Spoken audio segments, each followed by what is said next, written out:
Hey, hi, hello, I'm christenareckless and welcome back to my channel. I hope you like spooky stories because today we're diving into Reddit/paranormal. Alright, are you ready? I'm ready. Let's get this thing started. This thread is titled, "Tell me the creepiest thing a child has ever said to you." I promise that I'm reading these for the first time, so you're going to get my raw reaction as well as yours. I promise, I swear. Swear to it. Also, if you have something creepy a child once told you, please drop it in the comments below. I'm curious. I like spooky stories. I used to babysit for a pretty well-off family. They had 3 children.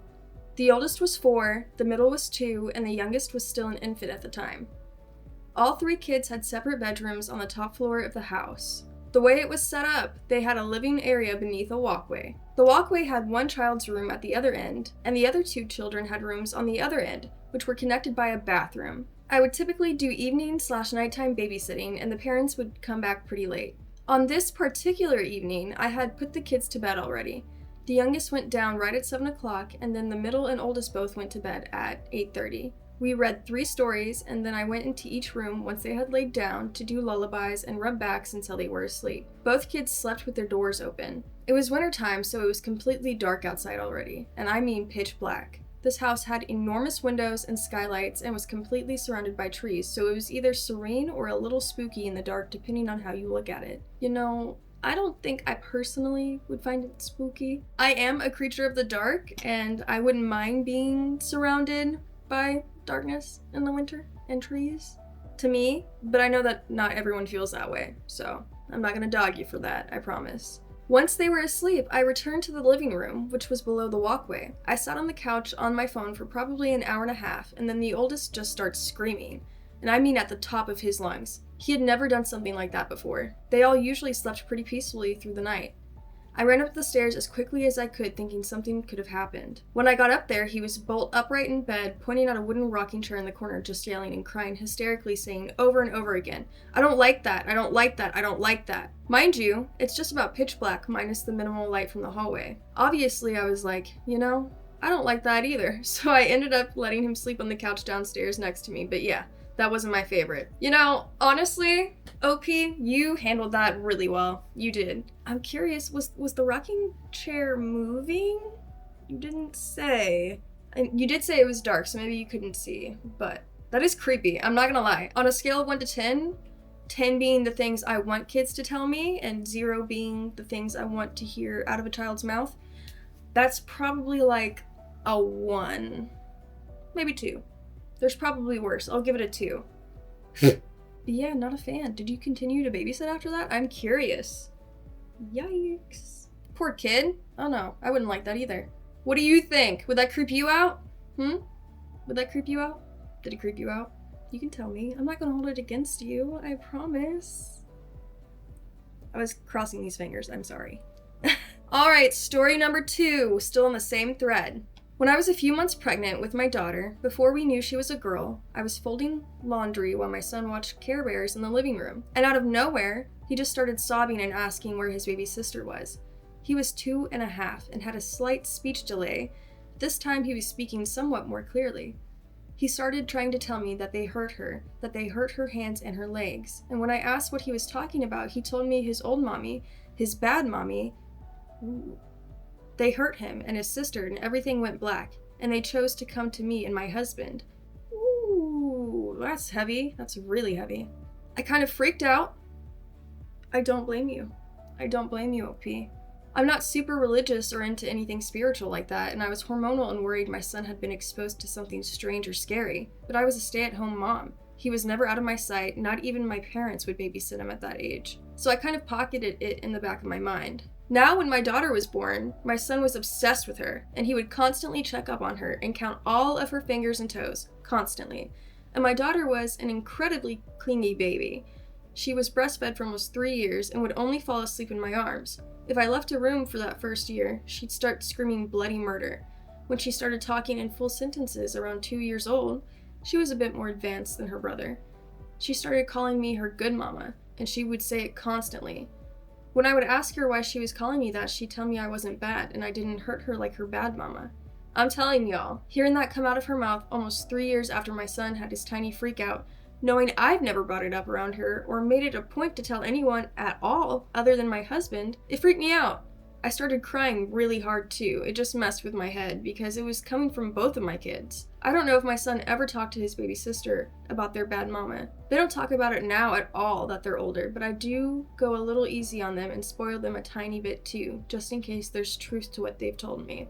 I suppose that there is a possibility, slightly, that they did collab on that story, especially if the brother was, 5 at this point, when your daughter was 2? However, the fact that the stories came out unprovoked from both children would give me some pause. Those poor souls. I really hope they didn't go through that in a previous life, but if they did, they obviously picked you for a reason. So, I don't know how to feel about that one. That one's kind of heavy. That's so sad. I don't know why anyone would ever hurt a child, especially your own child. I just don't get it. What'd you think about that one, How'd that make you feel? Do we need to go to therapy now? Collective? Group therapy? I'll book it. Just call me. Let me know. Let me know when you're available. Because we have some trauma to work through after that. When my oldest nephew was about 5, my mom and I were visiting and gossiping with his mom. Well, about an hour in, he's playing with his toys and starts whispering like he's talking to someone. We attempted to ignore it, but after a minute, my mom decided to ask him what's going on. He tells us that he's talking to his friend, Ernest. That is a crazy name for a child to come up with on their own at 5. What year was this? I look at his mom and she's like, oh yeah, he does that a lot. Maybe warn your guests? I don't know. Just a thought. Keep in mind, this isn't the first time my nephew has done something like this. Anywho, about another hour later, his mom is cooking and we're keeping him entertained in the kitchen. My mama goes to move the chair next to her. Suddenly, my nephew is screaming, no! He tells us that Ernest doesn't like people messing with his seat. My mom shrugged it off and pushes the seat back up to where it was. The paper towel that was on the other side of the dinner table suddenly goes up in the air. There's no wind or fan in the kitchen. The AC/heat was not on. It just slowly floated down. My mom refused to go back to that house. Thankfully, they moved shortly after. Did Ernest go with them when they moved? I'm curious. Did that imaginary friend happen to stay with that house? Because if it did, it's probably not imaginary in the big picture of things. Because if it's imaginary, you can take that with you. That's for sure. Right? That is the logic I'm using. What would you do if you had a kid tell you about their friend Ernest? Would you move their seat? Would you move it back? Would you sit on Ernest? Would you move out of the house because of Ernest? I don't think I would. I think Ernest might be earnestly a friendly fella. I think that asking people not to mess with your seat is literally the bare minimum as a haunted spirit, as a ghost that may or may not be haunting the home. If that's all that he wants, you should be good. Honestly, you're good. You're fine. You're fine. You're fine. It's fine. We're all fine. I promise. And now we're gonna dig into the last story of the day. My 2.5-year-old pulled my necklace out of my shirt. No biggie. He plays with it often. I ask him, it's beautiful, right? I love it. And he deadpan looks at me and says, yeah, Mima's. Mima's. That's what we called my grandma, who raised me and passed away almost 5 years before he was born. It was her necklace, and he only heard us speak about her in passing combos, never about the necklace.